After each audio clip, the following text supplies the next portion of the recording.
time with Philly. Story time with Philly. I can't sing. Story time with Philly. What's up, y'all?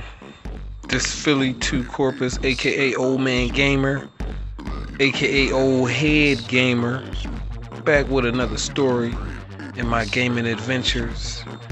And today I noticed, well, I won't say today, but in the news around this time and in the current era of the news, there's a lot of racially motivated things, be it police or whatever, which I think is ridiculous. As a gamer, I think all gamers should be about the game and not about color, race, or creed, but you know, that's just my opinion.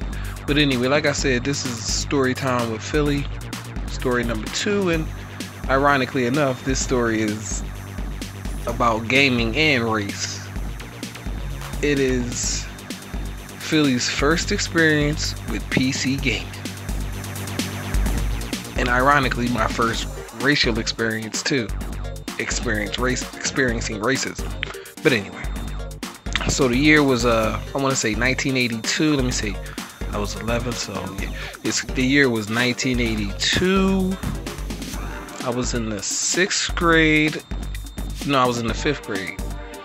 5th or 6th grade. I think I was in the 5th grade going to the 6th grade. No, I was in the 5th grade. Or was it the beginning? No, anyway. It was the beginning of the 6th grade year, 1982. And I was a huge geek gamer. Like, I had the 2600 Atari 2600 VCS, so you know, I was really into games, and you know, I love playing games, video games. And back then they had books where you could read. They were called Make Your Own Path books, where you read and then they'll give you a choice and say, if you want to go fight the dragon, go to page 37. If you want to run like a bitch, then go to page 12. You know, whatever. I mean, they didn't really say run like a bitch, but you know, that's just my Philly humor. But anyway, so in the 6th grade, going to Laurel H. Carnell Elementary School, and I used to hang out with this dude named Kevin Mills. I will never forget him. He was a chubby white dude. You know, he wasn't too athletic, wasn't too, you know, but he was a dork like me. We met in gym class. Back then we had to do the president's physical fitness test, and he just could not do the rope climb, and I used to feel so bad for him. And everybody used to tease him except for me. Now, mind you, this school was 89% white. Now, matter of fact, I'll say about 93% white, 7% black.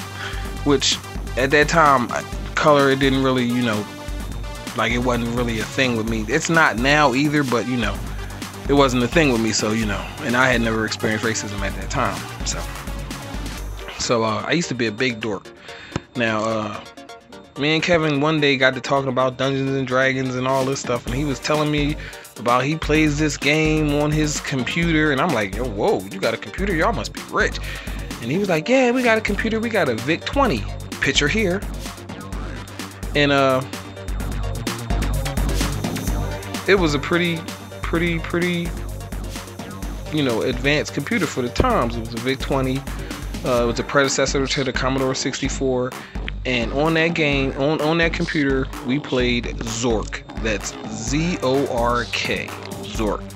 Here's a picture. But yeah, so it was a text-based dungeon scroll type game or whatever. You know, you had to type in what you wanted to do and things of that nature. And like, it would say you're at a gate. What do you want to do? Attack or open the gate. It says you can't open the gate. You know, it was a really good game. A lot of gamers probably remember it, and if you don't, then, you know, look it up. It's a good game.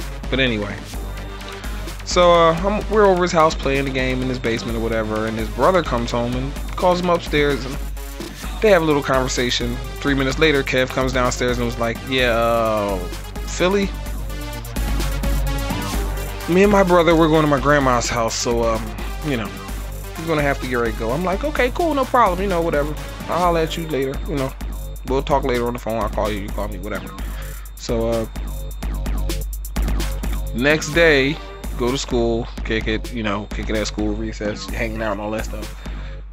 After school, we're walking to his house, and this car pulls up next to us, and he's you know, window rolls down, and the guy's like, Kevin. It was Kevin's dad, and he's like, hey Dad, how you doing? So he calls him over to the car. He says something to him, and then I'm like, oh, okay. And then he calls me over to the car, and he's like, I told my son to tell you this, but apparently he didn't hear me. But we don't associate with spades, so it's nice knowing you, but please stay away from my son. And I'm like, okay, whatever, you know. I didn't even know what a spade was, but you know, I was like, okay, sorry, no problem. So he leaves with his dad, and, you know. And that night he calls me, he's like, you know, I want to apologize. My dad calling you that or whatever, which I didn't even know what it meant. My mom explained to me what it meant. It's a derogatory racial term for them. So the next day, Kevin comes to school and tries to fight me. Long story short, I beat him like he stole something, and it's just sad that me and him, I mean, we were like best friends, and we were, you know, we had so many things in common through gaming and just total interest that, and one night his father ruined that. So us as parents, we need to be aware of that also, and not ruin things just because, you know, what we were taught or what maybe silly ignorance we may or may not believe. Me, myself, personally, I am the farthest thing from a racist. My son is half white, half black, and I'm married to a Mexican or a Latino woman, so, you know, you call me a racist, you done bumped your head. But anyway, I'm sorry, I know it was supposed to be about the PC gaming thing, which, you know, it was. Like I said, my first PC game was the VIC-20, and it was playing Zork on the VIC-20, the predecessor to the Commodore 64. But I don't know, I just heard another story about a white cop or a black cop shooting black, white, Mexican, whatever, you know, and it's just really getting on my nerves. So I just wanted to put that out there. I really think that we all just need to, you know, chill and just love a person for the insides, not the outsides. You know what I mean? Because you never know. You never know. The thing that you hate the most might be the thing that saves your life. Anyway, this is Philly 2 Corpus. I know this ran long, but I hope you watch it all. Peace, and I'm out. Yoshi Swayze. The news only show bad things about the hood, but it's churches, charities, and masjids doing good. But we can't waste time on that stuff. You see a lot of dudes try to rhyme and act. Big shout out goes out to Jive Turkey 600 and X Chase Money. Jive with these fire ass lyrics and Chase with this banging ass beat.